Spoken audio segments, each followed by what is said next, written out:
Welcome to the British Broadcasting Century. I'm Paul Kerensa, host of this podcast. November the 14th, 1922, at 6 p.m. came the first broadcast of the British Broadcasting Company.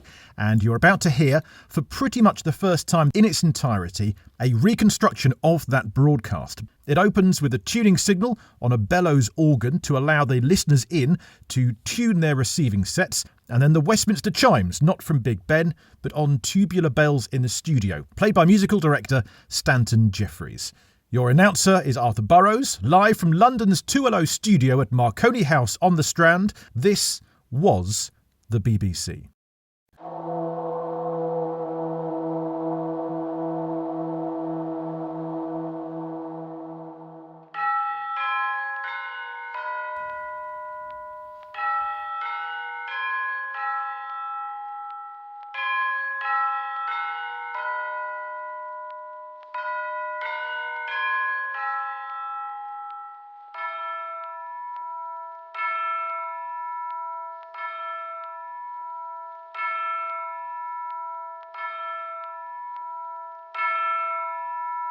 Hello, hello. This is 2LO calling. 2LO calling. Marconi broadcasting on behalf of the Broadcasting Committee on the 360-metre waveband from London, Marconi House, the Strand.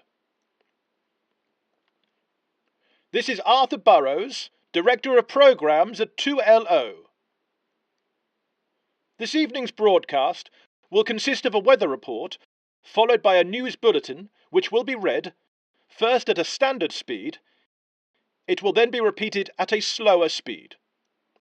A second broadcast will be made at 9 o'clock, at which time a further bulletin will be presented. 2LO welcomes correspondence from listeners in order to ascertain at which speed the news bulletins should be read. It may be the case that I will read too slowly for people to remember the context. Only experience will furnish the best average speed. I'm interested to discover whether listeners in would prefer the bulletin to be read once slowly, or once fast and once slowly, or even whether the preference is for it to be read fast twice. The broadcast tomorrow will commence at 6 o'clock and 9 o'clock, and will present a series of results from the election as they arrive at the transmitting station. There now follows the weather report for South and South East England, East and West Midlands, and South Wales as supplied by the Meteorological Department of the Air Ministry. Light winds, mainly northeasterly, fog inland early, fair periods in most places during the day, rather cold. The further outlook is generally settled. Stand by for the news. First copyright news from Reuters, Press Association, Exchange and Central News. Polling in the general election takes place tomorrow. The Prime Minister, Mr. Bonar Law, making his final election speech in Glasgow today, said that he had very considerable confidence that the result of the polls throughout the country would be to give the Unionist Party a working majority on which they could depend.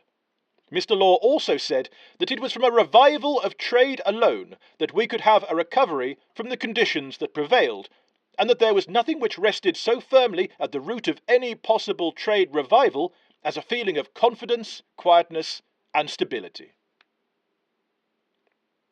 Today, Mr. Winston Churchill continued his election campaign in Dundee. Addressing a large audience, he said that attempts were being made to stifle free expression of political opinion. He referred to great meetings, filled with 4,000 or 5,000 orderly citizens, which are brought to chaos and disorder through the organised disruption and rowdiness of 300 or 400 persons who are followers of Mr. Morel and Mr. Gallagher. Mr. Churchill was said to be none the worse for his rowdy meeting the previous night, and it was confirmed that there were to be no police court charges.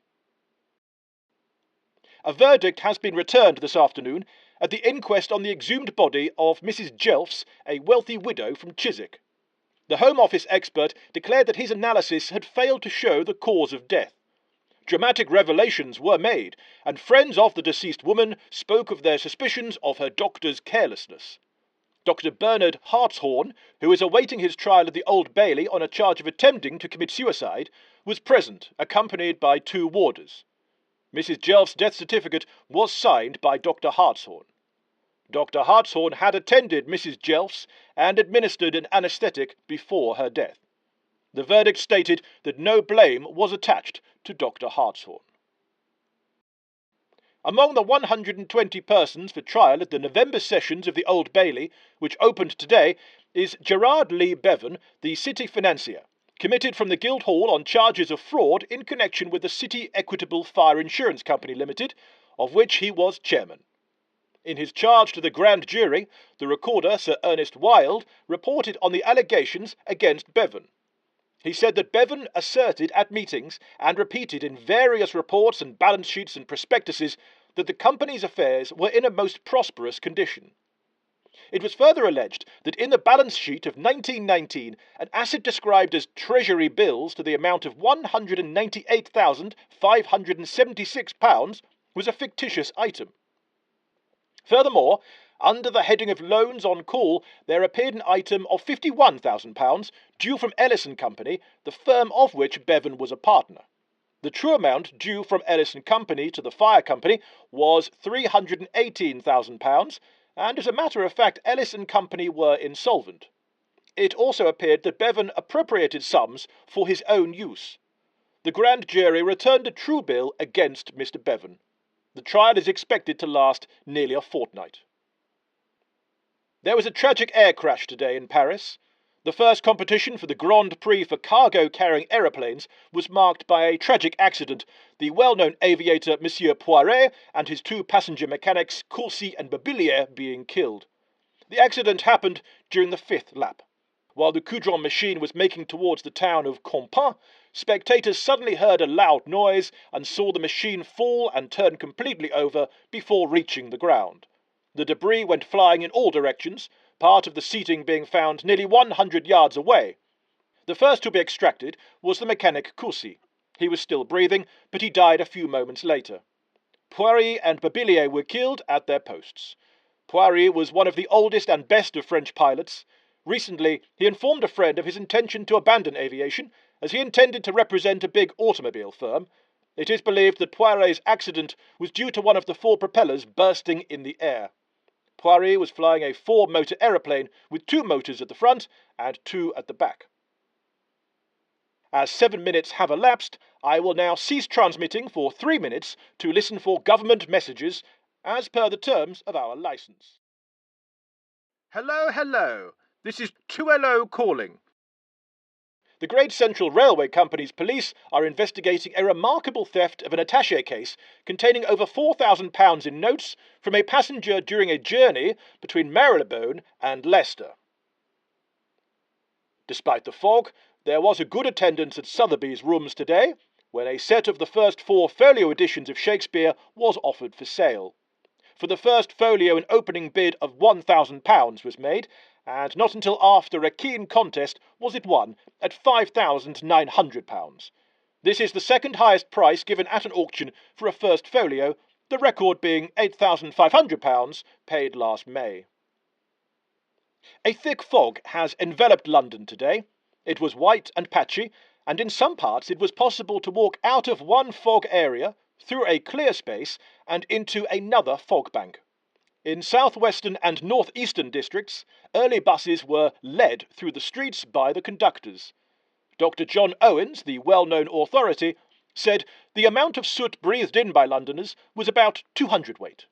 It is estimated that 50 tons of it hung in the air over London. Today's billiards tournaments are still in play. At Thurston's, the current champion, Mr. Newman, was completely out of form this afternoon, scoring only 11 points. At the interval, the scores were Mr. Smith at 2001, Mr. Newman at 701 points. In the other main tournament at Burroughs Hall, Mr. Inman increased his lead against Mr. Faulkner.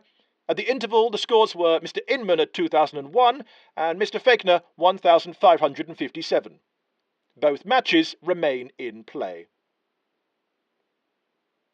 That concludes the first bulletin. This is 2LO calling. 2LO London Broadcasting Station calling. For the sake of those who might have missed the bulletin, or for those who wish to hear it again, I shall now repeat it at a slower speed. There now follows the weather report for South and South East England. Both matches remain in play. That concludes the first bulletin. As stated earlier, 2LO welcomes correspondence from listeners in order to advise at which speed the news bulletins should be read. I am interested to discover whether listeners would prefer the bulletins to be read once slowly, once fast and once slowly, or whether the preference is for fast twice. A second bulletin will be presented at 9 o'clock this evening. Tomorrow's broadcast will commence at 6 o'clock and 9 o'clock. The latter will present a series of results of the election as they arrive at the transmitting station. That concludes our first broadcast.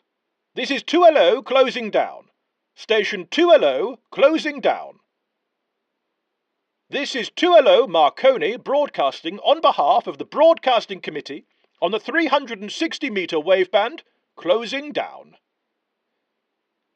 You know, this broadcasting is going to be jolly good fun. Join us next time on the British Broadcasting Century.